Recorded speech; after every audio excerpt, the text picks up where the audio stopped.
자, 54페이지입니다. 법률행위 내용의 적법이다라고 하는데요. 자, 우리 법률행위 목적은 확정할 수 있어야 되고 이행이 가능해야 되고 적법해야 된다. 여기까지 공부했잖아요. 지금 적법해야 된다. 이거 할 차례죠. 여기서 적법해야 된다. 그래야 효력이 발생한다. 그 말의 의미는 이 법은 크게 두 가지로 나눠져요. 강행법규, 강행규정하고 임의법규, 임의규정하고 이렇게 둘로 나눌 수 있어요. 자, 임의법규다, 강행법규다라고 하는 거, 강행법규는 절대 위반해서는 안 되는 법규가 강행법규고, 임의법규는 위반해도 되는 법규가 임의법규예요. 자, 위반행위 했을 때라고 한번 볼게요. 자, 강행법규는 혹시 법규에 내용이 이런 내용이 들어가 있다고 한번 가정해 볼게요. A 하여야 한다 라고 법이 되어 있대요. 그런데 이 법규가 강행법규라고 한번 가정을 해볼게요. 강행법규에 뭐라고 써 있다고 되어 있어요?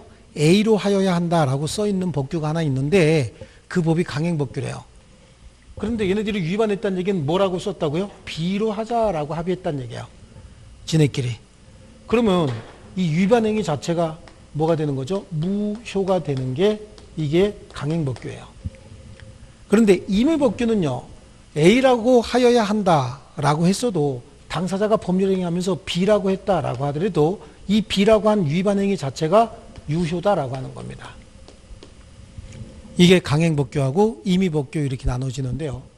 이 강행법규는요, 또 강행법규는 둘로 나눠집니다. 이거 자체가 효력규정과 단속규정이다라고 이렇게 또 나눠집니다. 효력규정 그리고 단속규정 이렇게 나눠집니다.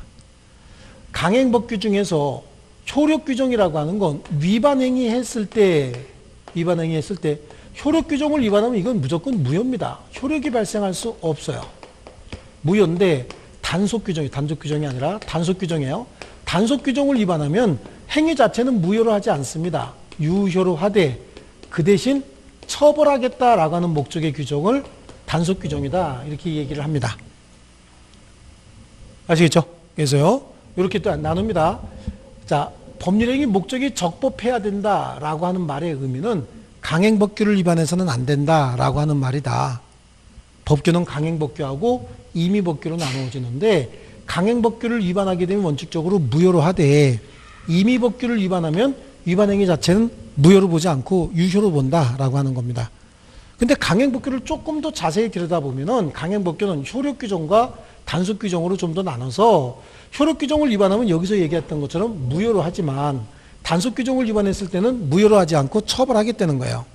근데 민법에서 아니 강행규정은 이렇게 나눠진다는데 왜 여기서 강행규정을 위반하면 무효라고 했느냐.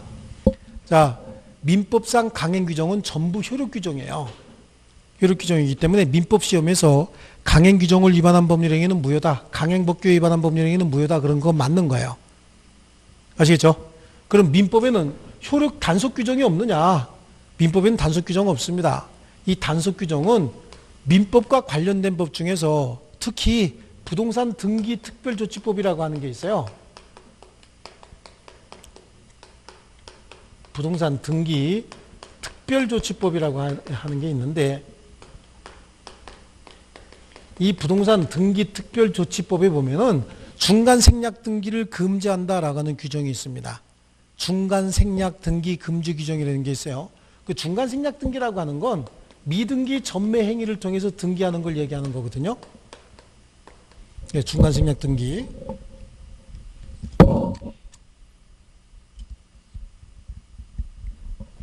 자, 갑하고 을이 갑소유 토지에 관해서 매매 계약을 체결했다. 갑소유 토지에 대해서 매매 계약을 체결했는데 그럼 계약 체결했으면 계약의 내용대로 얘한테 소유권 이전 등기해주면 되죠. 소유권 이전 등기해주면 자기가 소유권을 취득하고 난 다음에 을과 다시 이 토지에 대해서 매매 계약을 체결하고 여기다가 소유권 이전 등기 이렇게 해주면 돼요. 그러면 병이 소유권을 취득하게 되는 거잖아요. 그런데 이런 절차를 거치지 않고 갑과 을이 계약을 체결하고 을과 병이 계약을 체결하고 난 다음에 이런 절차를 거치지 않는 거예요. 이런 절차를 거치지 않고 얘한테 바로 지 이름으로 등기하지 않은 상태에서 갑에서 병으로 바로 등기가 이전이 되는 거. 이 행위는 을 입장에서 봤을 때는 미등기 전매 행위잖아요. 이 미등기 전매 행위를 우리 등기 차원에서 봤을 때는 중간생략 등기다라고 얘기를 해요. 이 중간생략 등기는 부동산 등기 특별조치법에 금지되어 있습니다. 하지 못하도록 되어 있습니다. 그런데 이 금지 규정이 강행 규정 중에서 단속 규정인 거예요. 단속 규정이다 보니까 행위 자체는 뭘로 보기 때는 거죠? 금지지만 이미 이루어졌다라고 하면 행위 자체는 유효로 보되 그 대신 처벌하겠다라고 하는 목적의 규정인 거죠. 처벌하겠다. 그래서 우리 부동산 등기 특별조치법상 중간생략 등기 금지 규정, 요 중간생략 등기예요. 여기 지금 중간에 누가 생략이 됐어요? 을이 생략이 됐죠? 여기 한번 보세요. 원래 정상적으로 등기가 이루어지면 갑이 소유자고 을이 소유권 취득하면서 갑이 지어줘야 되잖아요. 그 다음에 세 번째 병이 소유권 취득하면서 이거 지어줘야 되죠. 이렇게 등기가 돼야 되는 게 원칙이잖아요. 그런데 여기 지금 을 이름은 거치지 않고 바로 갑에서 병으로 등기 이전해 줬다 그 얘기죠. 그러니까 어떻게 등기가 된 거예요? 갑에서 바로 병으로 넘어간 거예요. 중간에 뭐가 생략이 됐죠? 을이 생략이 됐잖아요. 하지만 이 등기 자체는 무효로 보지 않겠다는 거예요. 왜냐하면 이 매매계약 유효고 이 매매계약이 유효라고 한다면 계약이 유효니까 을은 계약의 내용대로 권리를 취득할 수 있는 지위를 가진 자 맞죠? 실체 권리 가진 자고요. 이 계약이 유효라고 한다면 얘도 여기다가 권리를 취득할 수 있는 지위를 가진 자라고 봐야 되잖아요. 그리고 얘 이름으로 등기가 됐다는 얘기는 실체 권리, 진짜 권리와 등기가 일치하기 때문에 진짜 권리와 등기가 일치하면 그 등기는 무효로 보지 않습니다. 우리 등기라고 하는 거, 등기 뭔지 아시죠? 등기는 어떤 역할을 하느냐, 등기는 실체 권리가, 진짜 권리가 이렇게 형성되어 있습니다 라고 외부에다가 알려주는 기능만 하는 거예요. 등기는. 그러니까 어떠어떠한 권리가 누구에게 속해 있습니다 라고 하는 걸 알려주는 기능만 하는 게 등기입니다. 여기 보세요. 매매계약이 유효면 얘는 권리 취득할 수 있는 자고 이자가 권리를 취득할 수 있는 자고 둘 사이의 매매계약이 유효면 얘도 권리 취득할 수 있는 자가 되죠. 이 권리 승계받을 수 있는 자가 되잖아요. 그리고 그 자 이름으로 등기가 됐죠. 그럼 진정한 권리자 이름으로 등기가 돼 있는 거 아니냐고요? 그러니까 이 등기는 무효라고 볼 수 없는 거예요. 아시겠죠? 다만 절차만 잘못됐잖아요. 그러니까 절차만 고치면 되는데 굳이 이걸 지우고 절차를 고칠 필요 없다는 얘기예요. 다만 하지 말라는 거 했으니까 어떻게 하겠다는 얘기일까요? 처벌은 하겠다라고 하는 겁니다. 이해되셨죠? 좋습니다. 그래서 법률행위 목적의 적법이다라고 하는데 거기 의의 법률행위 목적은 적법해야 효력이 있고 적법하지 않으면 무효다. 그리고요, 세 번째 줄에 보니까 법규에는 임의법규와 강행법규가 있는데 이 중에 강행법규에 위반하게 되면 무효니까 적법하다는 얘기는 강행법규를 위반하지 말라는 얘기거든요. 그래서 강행법규에 반하지 않아야 효력이 발생하는 거예요. 그 다음에 오른쪽 페이지 보시면요. 강행법규는 법률행위 즉 당사자 의사에 의해서 적용을 배제할 수 없는 규정이 강행규정이다. 자, 그 판단 기준, 자, 이런 거 보지 마시고요. 단속법규와 관계 이렇게 볼게요. 양쪽 가로 2번에 보시죠. 양쪽 가로 2번 보이십니까? 거기 단속법규의 관계, 법률행위가 강행법규에 반하면 무효가 됩니다. 조금 아까 강행법규에 반하면 무효다라고 얘기를 했잖아요. 그런데 그 강행법규는 또 단속규정이 있고 또 뭐가 있다 그랬어요? 효력규정이 있다고 얘기를 했죠. 예, 그래서요. 하나, 둘, 셋, 넷, 다섯 번째 줄에 가시면요. 이는 다시 단속규정과 효력규정으로 나누어 사법상의 효력을 정한다. 그래서 단속규정과 효력규정으로 나누어진다로만 그냥 알아두시면 됩니다. 자, 그리고 단속규정 보시면 단속규정은 그 규정에 위반하더라도 사법상 효력엔 아무런 영향이 없다. 그거 보이시죠? 예, 위반해도 사법상 효력에는 아무런 영향이 없다. 좀 어려운 말로 좀 이렇게 써놨는데 위반해도 사법상 효력은 뭐란 얘기죠? 유효단 얘기예요. 유효. 여기 보세요. 여기 단속규정을 위반했으면 위반한 행위는 무효가 아니고 뭐라 그랬죠? 유효다. 다만 단속규정을 위반하면 뭘 받는다는 얘기죠? 처벌받는다. 여기도 이 등기 실체권리관계와 등기관계가 일치하니까 병명의의 등기는 유효다. 그러니까 병은 소유권 취득하되 하지 말라는 거 했잖아요, 지금. 그러니까 처벌받아야 된다. 그런 얘기입니다. 그래서 넘겨보십니다. 그 다음에 효력 규정이 나오죠. 효력 규정. 이 규정에 위반하면 사법상 효력 자체가 부정된다. 자, 좋습니다. 그래서 사법상 효력 자체가 부정이 된다. 거기까지만 그냥 줄쳐놓으시면 됩니다. 사법상 효력 자체가 부정이 된다. 라고 하는 말의 의미는 위반하면 뭐라는 얘기죠? 무효다. 이해되셨나요? 무효다라고 하는 거고요. 자, 강행법규 위반의 모습 3번으로 갑니다. 강행법규. 강행법규를 직접 위반하는 경우도 있고 간접적으로 우회적으로 위반하는 경우도 있습니다. 간접적으로 우회적으로 위반하는 걸 탈법행위라고 합니다. 아시겠죠? 그래서 거기 나에 보시면 간단하게 읽어볼게요. 강행법규를 직접 위반하진 않았지만 강행법규가 금지하는 것을 회피하는 수단으로 행해져서 법이 금하는 사항을 실질적으로 실현하는 행위를 탈법행위라고 한다. 말 되게 어렵잖아요. 강행법규를 직접 위반하진 않았지만 우회적으로 간접적으로 위반하는 걸 탈법행위라고 하는 겁니다. 자, 그럼 예를 들면 거의 100% 이거 가지고 나와요. 자, 공무원 중에서 국유재산을 관리하는 담당 공무원이 있다는 거예요. 국유재산. 그래서 국가 소유의 토지를 관리하고 있는 담당 공무원이 있는데 이 사람은 자기가 관리하고 있는 국유재산을 자기 이름으로 취득하지 못하도록 돼 있어요. 왜 못하도록 돼 있냐면 자, 여기 국유지 중에서 보존용지가 있다는 거예요. 여기는 행정용지가 있다는 거예요. 행정 목적으로 쓸 거예요. 여기도 보존용지가 있어요. 여기도 행정용지가 이렇게 있다. 그리고 나머지는 전부 일반용지인 거예요. 이 부분은. 그럼 일반용지는 일반에게 매각이 가능한 땅이고 이거는 매각이 불가능한 땅이에요. 그럼 일반에게 매각한다는 얘기는 대규모 땅을 일반 우리 같은 일반인이 사기보다는 건설회사 같은 데서 사가지고 거기다가 대규모 아파트 도시개발 같은 거 하는 거거든요. 그런데 어느 날 갑자기 이 보존재산이나 행정재산을 전부 뭘로 풀어주고 있는 거죠? 일반재산으로 풀어주고 있는 거예요. 이걸. 일반재산으로 풀어주려면 용도 변경 먼저 해야 되거든요. 그 용도 변경하려면 국유재산 관리하는 담당 공무원이 기한을 해야 돼. 기한을. 그럼 걔네들이 기한할 때 제일 먼저 이것도 일반재산, 이것도 일반재산, 이것도 일반재산. 그럼 이거 전체가 다 뭐가 된다는 얘기예요? 일반재산이 된다 그런 얘기잖아요.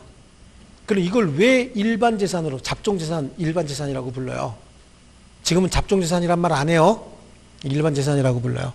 그러면 일반재산으로 바꿔준다라고 하는 건 이거 일반인들에게 매각하겠다는 얘기거든요. 그럼 건설회사에서 이거 산다는 얘기예요. 그럼 건설회사에다가 사면서 팔면서 개발행위는 허가해 줄까 안 해줄까? 개발행위 허가해 주겠죠. 그럼 이거는 지금까지는 개발이 불가능한 땅이었지만 무슨 땅이 돼? 이제 개발이 가능한 땅이 돼요. 그럼 비싸지겠죠. 그럼 이걸 제일 먼저 하는 사람이 누구요? 공무원이잖아요. 그러니까 공무원은 자기 이름으로 사지 못하게 돼 있죠. 그러니까 그때는 어떻게 하는 거죠? 그렇지, 친인척 이름, 처남 이름으로 사는 거지. 친구 이름으로 사고 이렇게 사두면 이건 대박이죠. 그래요. 하지만 보세요. 자기 이름으로 못 산다고 해서 친구 이름이나 처남 이름으로 샀답니다. 그럼 실질적으로 위반한 거죠. 하지만 정면으로 위반하진 않았잖아요. 우회적으로 간접적으로 위반했고 이 탈법행위도 무효로 합니다. 이해되셨습니까? 예, 그래서 거기 이에 대하여 판례는 탈법행위 개념 자체를 부정하는 입장이다. 그런 거 필요 없고요. 판례는 밑에서 세 번째 줄 보이시죠? 판례는 그 줄 맨 끝에 특별한 사유가 없는 한 강행법규를 위반함에 있어 우회적으로 위반한 경우, 즉 탈법행위의 경우에도 뭐다? 무효다. 이렇게 얘기합니다. 아시겠죠? 예, 그래서 나오면 국유재산 관리 담당 공무원이 나와요. 국유재산 관리 담당 공무원은 자기 이름으로 국유재산을 취득할 수 없습니다. 그런데 친인척 이름이나 친구 이름으로 취득한 경우에 무효입니다. 아시겠죠? 자, 그 다음에 이제 목적의 적법을 봤으니까 오른쪽에 목적의 사회적 타당성을 볼 겁니다. 자, 목적의 사회적 타당성이다라고 하는 건요. 법률행위가 강행법규를 위반하지 않았대요. 그래도 사회 구성원들로부터 공감대를 형성할 수 없는 법률행위는 무효라고 하는 거예요. 자, 한번 들어볼게요. 사람이 법률행위하는 모든 걸 다 법으로 규제할 수는 없죠. 강행법규에 금지하지 않은 행위라 할지라도, 즉 강행법규로 통제하지 못한다라고 할지라도 사회 구성원들로부터 손가락질 받는 행위들이 있잖아요. 이런 행위들은 무효가 될 수밖에 없는 거예요. 그 대표적인 게 뭐냐면 첩계약이에요. 첩계약. 첩계약 해야 돼요? 해서는 안 돼요? 해서는 안 되겠죠? 왜 해서 안 되는 거죠? 그래요. 그게 반사회적 행위이기 때문에 그래요. 그래서 목적의 사회적 타당성이다라고 하는 거는, 법률행위 목적은 사회 구성원들로부터 공감대를 형성할 수 있는 것이어야 되지, 사회 구성원들로부터 반감을 사는 이런 행위는 반사회적 행위로서 무효로 보겠다라고 해서 우리 민법 103조에 그런 내용이 있습니다. 103조에 선량한 풍속, 기타 사회질서 위반을 내용으로 하는 법률행위는 무효다, 이렇게 얘기하고 있어요. 선풍기 질서를 위반하게 되면 그 위반 행위는 뭘로 보겠다고요? 무효로 보겠다라고 얘기하고 있는 거예요. 여기에 선량한 풍속, 기타 사회질서 위반이다, 이렇게 얘기를 하고요. 여기에는 한꺼번에 공부해야 될 게 104조도 있어요. 104조는 불공정한 법률행위다, 이렇게 얘기하거든요. 불공정한 법률행위다. 이 불공정한 법률행위도 무효로 보겠다라고 해서 이 104조도 103조의 하나의 예시 규정이라고 보는 거예요. 이 103조 선량한 풍속 기타 사회질서 위반이다. 뭐가 선량한 풍속이고 뭐가 기타 사회질서냐? 뭐가 선량한 풍속이에요? 뭐가 기타 사회질서예요? 설명하기는 굉장히 힘들죠. 하지만 우리가 포괄적으로 머릿속으로 어떤 상념은 가지고 있는 거예요. 근데 이건 말로 설명하기가 참 힘들어요. 그래서 하나의 예를 들어둔 게 뭐죠? 이 불공정한 행위다라고 하는 겁니다. 그래서 전체 103조의 범위가 이 안에 들어간다라고 하면 그 중에 104조는 이게 하나에 해당하는 겁니다. 그래서 이 104조에 위반하지 않았다, 즉 불공정한 법률행위가 아니다, 그럼 103조에 걸려서 무효가 되는 경우도 있고 아예 103조 바깥으로 나와서 유효가 되는 경우도 있어요. 그러면서 불공정한 법률행위인데 무효다, 무효다 이렇게 얘기했잖아요. 어떤 법률행위가 무효다? 그러면 갑하고 을이 했던 법률행위가 무효랍니다. 무효다. 자, 갑이 이런 물건을 을에게 주기로 했대요. 근데 이 계약이 무효라는 거야. 그럼 줄 필요 있어요, 없어요? 없죠. 없는데 이미 줬대네요. 줬으면 이 물건 을은 갑에게 어떻게 줘야 돼? 돌려줘야 된다고, 이게 무효면. 그래서 어떤 법률행위가 무효면 이행 전이면 이행할 필요가 없습니다. 근데 이미 이행이 된 경우에는 이는 부당이득이라고 불러요. 무슨 이득이라고 불러요? 부당이득이라고 불러요. 그래서 그 이익에 반환할 의무가 생겨버립니다. 아시겠습니까? 그래서 여기도 보니까 뭐라고 얘기합니까? 무효라고 얘기하죠. 무효. 무효니까 이 무효인 법률행위는 이행하기 전이면, 이행할 필요가 없다는 거예요. 그러면 이미 이행을 했다. 이행한 후면 어떻게 할 것이냐? 이행 후에는 부당이득으로서 부당이득 반환 청구할 수 있느냐 없느냐 이런 문제가 생기는데, 원래 단순히 무효만 가지고 봤을 때는 이행 전이면 이행할 필요 없지만 이미 이행한 건 부당이득으로 돌려줘야 되는데, 여기 103조나 104조를 위반해서 무효인 경우에는 그냥 무효가 아니라 반사회적 법률행위로서 무효예요. 이걸 우리는 불법행위라고 얘기를 해요. 아시겠죠? 그러니까 여기에도 이행 전이면 이행할 필요 없지만 이미 이행한 거 이거 어떻게 할 거냐? 여기에는 746조 불법원인급여가 적용이 되기 때문에 이미 이행한 경우에는 부당이득 반환 청구하지 못한다라고 돼 있어요. 아시겠죠? 원래 단순히 103조 선량한 풍속 기타 사회질서 위반을 내용으로 하는 법률행위 또는 불공정한 법률행위가 아닌 경우에는, 아닌데 무효인 경우에는 이행할 필요 없어요. 이행됐으면 부당이득으로 돌려받아야 되는 거예요. 그런데 선량한 풍속 기타 사회질서를 위반했다든지 불공정한 법률행위에 해당해서 무효인 경우에는 상황이 달라요. 여기도 무효니까 이행 전이면 이행할 필요가 없는 거고요. 이미 이행한 경우에는 부당이득 돌려받을 수 없다고 746조에 정해져 있어요. 이걸 뭐라고 얘기하냐면 불법 원인급여다 이렇게 얘기를 합니다.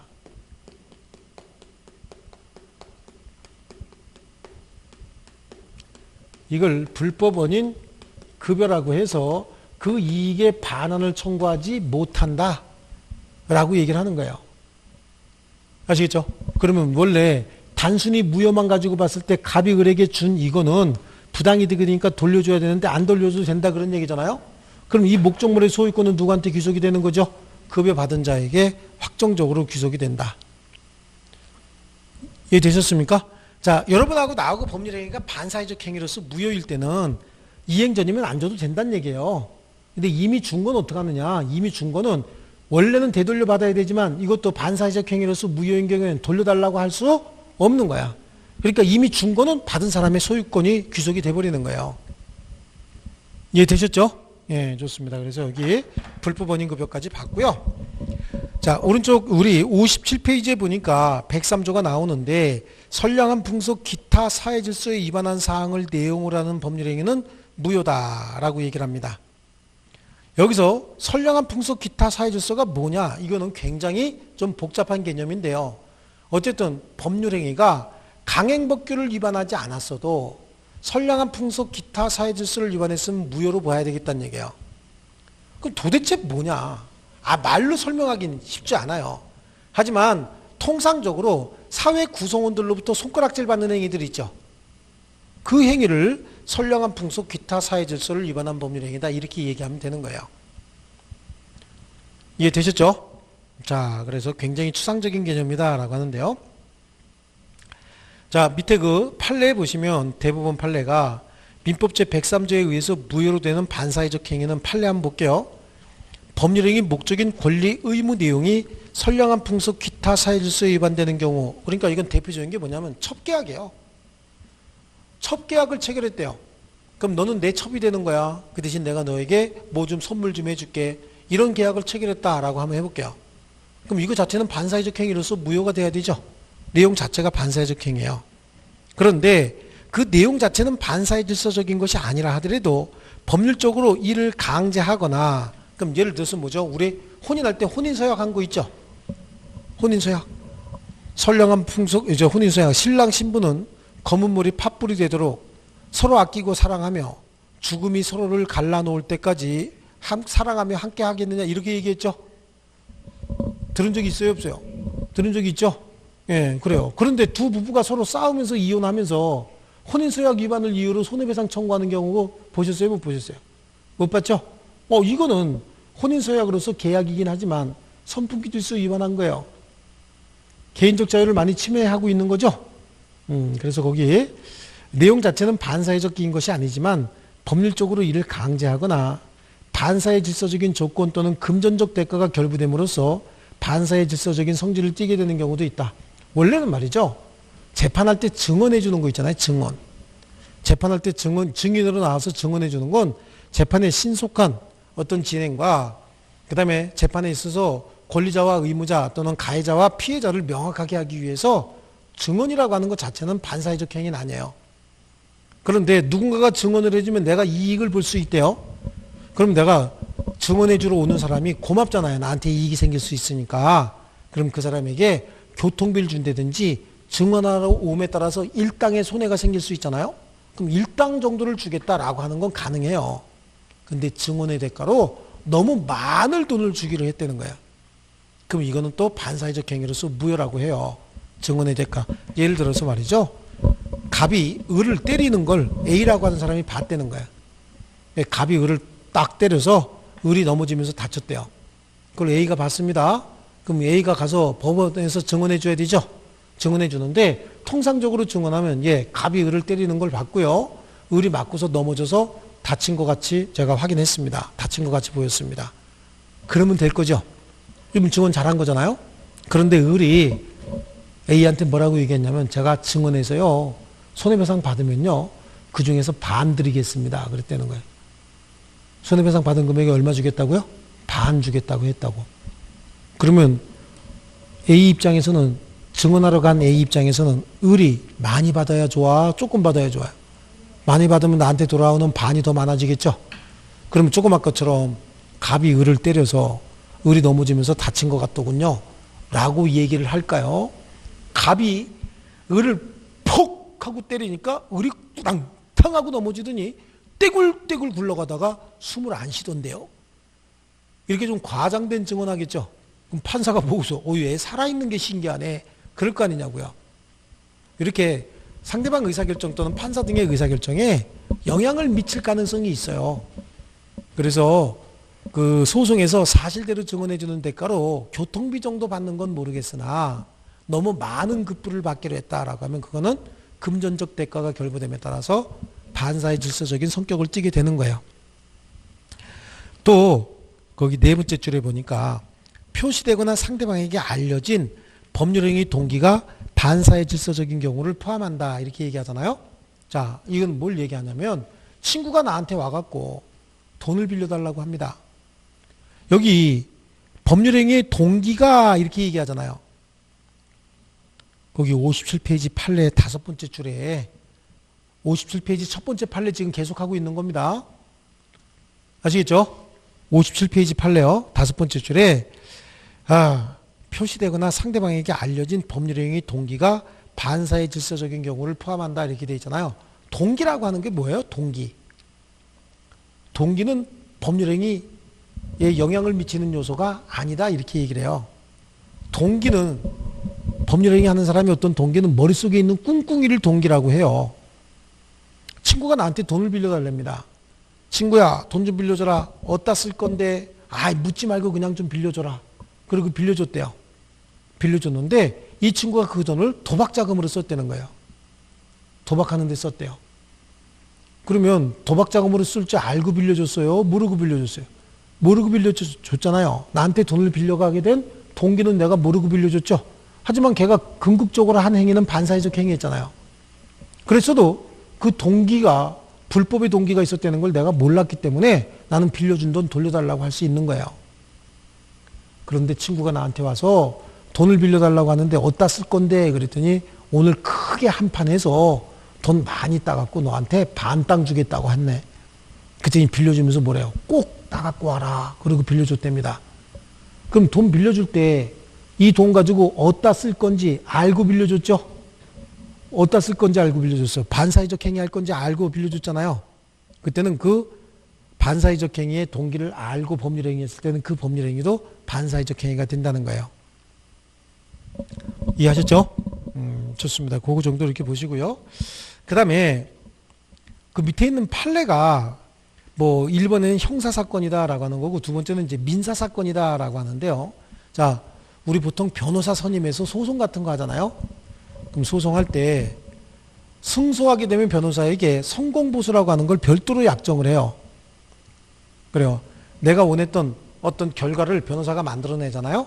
그럼 그걸 성공했다고 해서 성공보수다라고 해서 약정을 하는데 이게 크게 민사사건하고 형사사건으로 나눠요.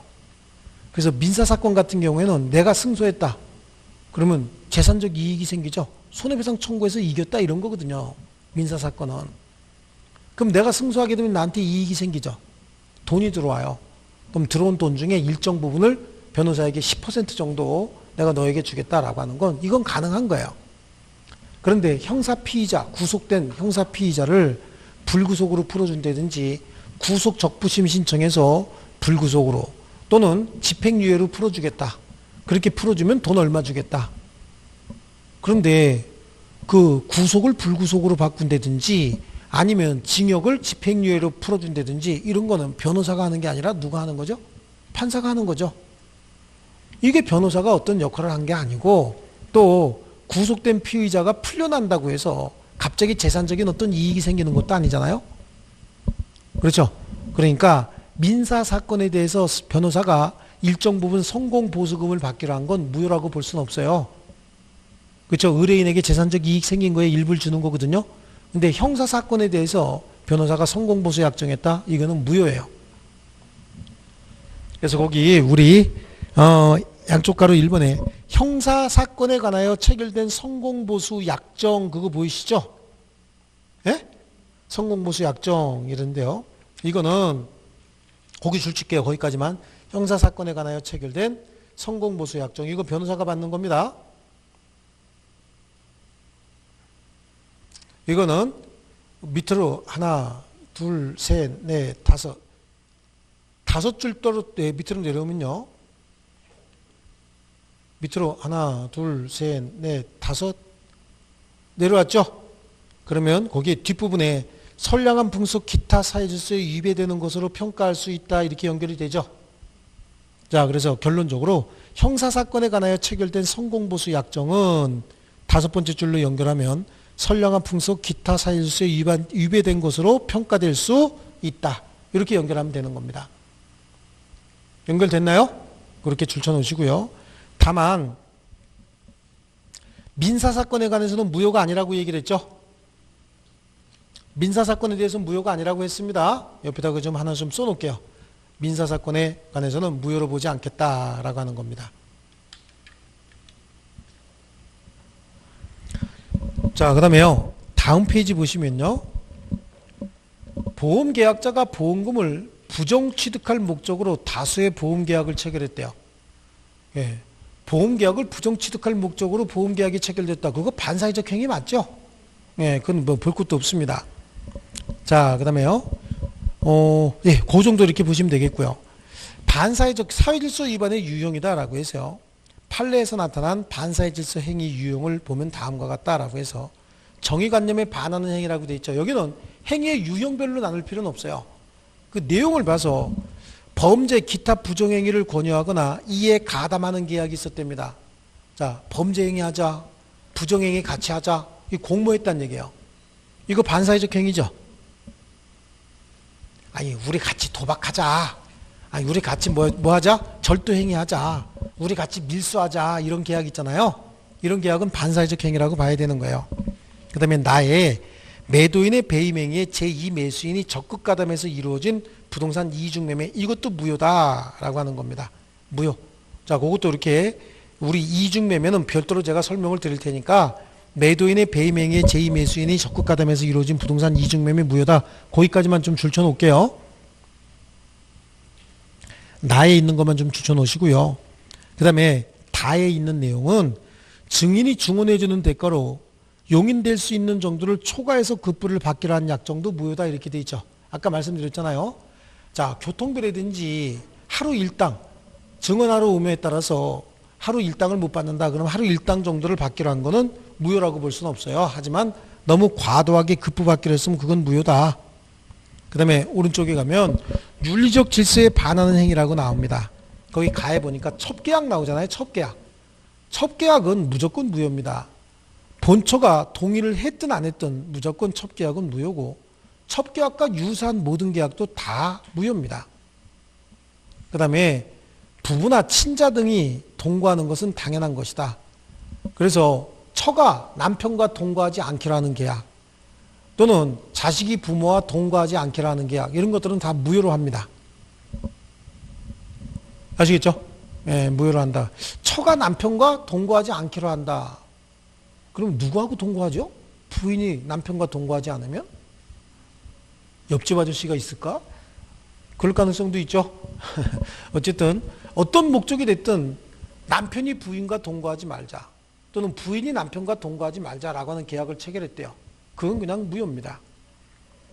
자, 그 다음에 개인적 자유를 심하게 제한하는 행위가 나오는데 일생 동안 혼인하지 않겠다는 계약이다. 옛날에 그랬어요. 옛날에는요. 미혼인 여성이 취업을 하면서 혹시 혼인하면 퇴사하겠다. 그 이야기는 계속 근무하고 싶으면 혼인하지 말라는 얘기잖아요. 이런 계약이고 이건 무조건 무효입니다. 자, 그 다음에 나에 보면은 정당한 범위 내에서 영업을 금지하는 계약은 유효지만 영업의 자유나 기타 거래 활동을 극도로 제한하는 것은 무효다라고 하는데요. 어떤 회사가 있어요. 그 회사에서 영업사원으로 일하던 사람이 그 회사를 그만두고 바로 옆에다가 똑같은 목적의 회사를 하나 차립니다. 그러면 자기가 활동하던 그 영업활동을 바로 옆에다가 차려놓으면 자기가 이 회사에 근무하면서 있었던 고객들 다 뺏어가잖아요. 또 그럴 가능성이 있죠. 그러니까 이거는 어떻게 돼요? 회사에서는 별로 좋아하는 활동이 아니죠. 그러니까 근로계약서 쓰면서 뭐라고 얘기하냐면 우리 회사에서 퇴사하면 절대적으로 업종 경쟁, 경업을 하지 않겠다. 경업을 하지 않겠다라고 하는 그런 각서 같은 걸 써요. 그런데 그 경업 제한 같은 거, 이런 경업 제한은 한 3년 내지 5년 정도 하는 거는 무효라고 보지 않아요. 근데 영원히 업종 경쟁, 경업하지 않겠다라고 하는 건 무효입니다. 직업 선택의 자유를 극도로 제한한다라고 하는 거고요. 생존의 기초가 되는 재산 처분 행위 그냥 읽어보시면 되고요. 지나치게 사행적인 행위 있죠. 도박 자금을 빌려주는 행위, 도박에서 진 노름빚을 토대로 해서 그 노름빚을 변제하기라는 약정, 이거 다 무효입니다. 도박장에서 도박자금 빌려주는 행위, 또 빌려준 도박자금을 회수하기 위해서 담보 제공받고 하는 행위 있잖아요. 이거 다 사행성이 깊은 행위다라고 해서 이건 다 무효로 합니다. 아시겠습니까? 자, 그런데 이제 요건 우리가 대리를 공부하고 나면은 조금 이해가 되실 부분이 있는데, 갑이 도박 채무자예요. 을은 도박 채권자입니다. 자, 을이 갑에게 도박 자금을 빌려주고 갑으로부터 부동산을 담보로 잡았어요. 빌려주는 행위도 무효고 담보를 제공하는 행위도 무효거든요. 무효인데 이행전이면 이행할 필요 없고 이미 이행됐으면 또 돌려받을 수도 없는 행위들인데, 갑이 이걸 담보로 제공하면서 얘한테 대리권을 수여합니다. 자기가 담보로 제공한 이 부동산을 처분할 수 있다라고 하는 그 처분에 대리권을 수여한 이 행위를 유효로 볼 것이냐 무효로 볼 것이냐 이런 얘기가 나오는 거예요. 이 처분의 대리권을 수여한 이 행위는 무효로 보지 않겠다는 얘기예요. 그래서 을이 제3자 병과 갑을 대신해서 을이 왔습니다 라고 해서 대리인 자격으로 이 부동산을 처분했고, 그리고 얘가 도박 채권자가 처분행위했다라고 하는 걸 몰랐답니다. 선이라고 한다면 이 대리행위는 유효가 된다는 얘기예요. 아시겠죠? 자, 이게 나눠봅니다. 자, 도박 채무자 갑이 도박 채권자 을에게 도박 자금을 빌리는 행위도 반사회적 행위고요. 그 빌린 도박 자금을 갚기 위한 담보로서 부동산을 담보로 제공해주는 행위도 반사회적 행위로서 다 무효예요. 무효인데 다만 담보로 제공한 부동산에 처분의 대리권을 수여하는 이 행위마저 무효로 보진 않겠다는 얘기예요. 만약에 이것도 무효로 봤다라고 한다면, 이걸 무효로 한다라고 하면 혹시 을이 병한테 와서 나는 갑의 대리인 을입니다 라고 해서 대리인 자격으로 물건을 팔 때는 병은 이 사람이 도박 채권자인지 아닌지 그것까지 조사해야 될 일이 생기죠. 그럼 대리인에 의한 거래는 굉장히 위축이 될 가능성이 있어요. 그래서 이렇게 도박 채무자가 도박 채권자에게 자신이 담보로 제공한 부동산에 처분의 대리권을 수여한 행위까지는 무효로 보지 않습니다. 그래서 도박 채권자가 대리인 자격으로 처분행위한 이 행위는 유효로 봐서 제3자가 선이라고 한다면 제3자는 계약의 내용에 따라서 권리를 그냥 취득해버리겠다. 아시겠죠? 거기에 나에 있는 내용입니다. 그 다음에 넘겨보시고요. 반사회적 행위에 의한 효과요. 반사회적인 법률행위는 무조건 뭐가 됩니까? 무효가 됩니다. 그러니까 여기서 얘기했던 것처럼 무효니까 이행전이면 이행할 필요 있습니까? 없습니까? 없습니다. 여기 103조만 나오지만 조금 있다가 104조도 나올 거고 한꺼번에 묶는 거예요. 반사회적 행위는 무효입니다. 근데 그냥 무효가 아니라 불법 행위로 무효예요. 이행전이면 이행할 필요 없겠지만 이미 이행이 됐으면 그 이익은 부당이득이 돼야 될 텐데도 불법 원인급여에 해당하면 부당이득 반환 청구할 수 있다 없다? 없다라고 하는 거예요. 아시겠죠? 예, 부당이득 반환 청구 불가능하다. 자, 그게 반사회적 법률행위의 효과고요. 그 다음에 4번에 나오는 게 동기의 불법이잖아요. 제가 조금 아까 동기는 말씀드렸어요. 동기는 법률행위를 하게 된 꿍꿍이 원인을 동기다 이렇게 얘기를 해요. 조금 아까 제가 친구가 나한테 와서 친구야 돈 좀 빌려줘라. 어디다 쓸 거냐? 아, 그건 묻지 말고 좀 빌려줘라 라고 얘기를 했대요. 그래서 빌려줬답니다. 근데 그걸 도박자금으로 썼다 그런 얘기죠. 빌려줄 때 도박자금으로 쓸지 알았어요? 몰랐어요? 몰랐기 때문에 이 동기를 몰랐다라고 해서 그 걔가 궁극적으로 반사회적 행위했다? 그래서 빌려준 행위까지 반사회적 행위는 아니에요. 그래서 원래 동기는 법률행위에 영향을 미치는 요소가 아니거든요. 그런데 그 불법의 동기가 표시됐다든지 알려져 있음에도 불구하고 돈을 빌려줬대. 즉 도박자금으로 쓸 거 뻔히 알면서 빌려줬대요. 그럼 돈 빌려주는 행위 자체가 반사회적 행위는 아닐지 모르지만 빌린 돈 가지고 어디다가 쓸 줄 알았잖아요. 빌린 돈 가지고 도박자금으로 쓸지 뻔히 알았죠. 그러면 불법의 동기를 알았기 때문에 그때는 빌려준 행위도 반사회적 행위가 된다는 겁니다. 아시겠죠? 자, 그 다음에요. 동계불법까지 지금 설명을 드렸고요. 그래서 동계불법은요, 의의 두 번째 줄에 보면 도박을 목적으로 금전을 대차하거나 매춘업을 목적으로 임대차 계약 체결하는 거, 이거 마찬가지입니다. 그래서, 문제점에, 문제점은 아니지만 밑에서 세 번째 줄 한번 보세요. 밑에서 세 번째 줄 보면 판례는 이렇게 나오죠. 찾으셨나요? 판례는 거기서부터 줄칩니다. 상대방에게 알려진 법률행위 동기가 반사회 질서적인 경우, 또 이런 경우에 동기가 표시된 경우뿐만 아니라 상대방에게 알려진 경우에도 반사회적 법률행위로서 무효로 본다고 세 줄만 좀 줄쳐놓을게요.